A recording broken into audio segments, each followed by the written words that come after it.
अस्सलाम वालेकुम मिनवाल उम्मीद लरم چې تاسو ټول به روغ جوړ یې یو ډیره افسوسناکه دردناکه واقعه رامنځته شوې ده په کاټلنګ مدې بابا کې د تریشول په دولو باندې فایرنګ وشو چې په هغې نتیجه کې دوه کسان ډیر په بېدردۍ سره قتل شول. دا واقعه څنګه راپېښه شوله؟ راځئ مینوالو تاسو موږ سره دا ویډیو اخر پورې وګورئ چې د پوره معلومات نه خبر شئ. که څوک په دې چینل کې نوي مهرباني وکړئ سټار کلیک در سره ضرور سبسکرایب کړئ او بر ټالی نشان ووهئ. نورې هر یوه معلوماتي ویډیو به تاسو ته ډیره پسندتیا سره ملاویږي.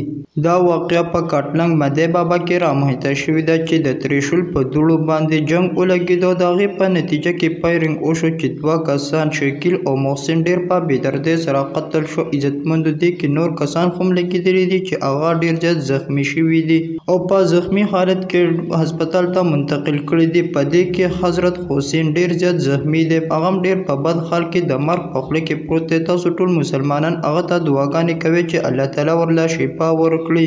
عزتمندو نن سبا د تریشولو د بوسو ورځې دي او هر مسلمان د حساب له کوي چې یا به د کور مخې ته تریشل نه مخه ورکوي یا به د سړک مخې ته. نو د دې نه لږه ډډه وکړئ. تریشل ډیر محفوظ ځای کې کوي چې هلته کې چاته ترېنه نقصان نه ورسېږي. د حساب له دې تریشل والا د کور مخې ته ورلا مخه کړله. تریشل یې چې کله سټارټ کړو نو په هغه کور باندې دوړه ورتله. هغه کور والا بیا راووتل او دوی ته ویل چې زموږ د دې کوره تریشل اخوا کې زموږ په کور کې موږ ته څه نه ښکاري، ډیره زیاته دوړه راځي. هغوی تریشل نه اخوا کړو چې بیا په دې کې جګړه ولګېدله او د جګړې په نتیجه کې فایرنګ وشو. د فایرنګ په نتیجه کې بیا دوه کسان ډیر په بېدردۍ سره قتل شول. شکیل او محسن قتل شوی دی. الله تعالی دې دوی دواړو له په جنت الفردوس کې اعلی مقام ورکړي او په دې واقعه کې دې نور خیر واچوي. دا وه زموږ نننۍ ویډیو. نورې معلوماتي ویډیوګانو لپاره په دې چینل کې اوسئ.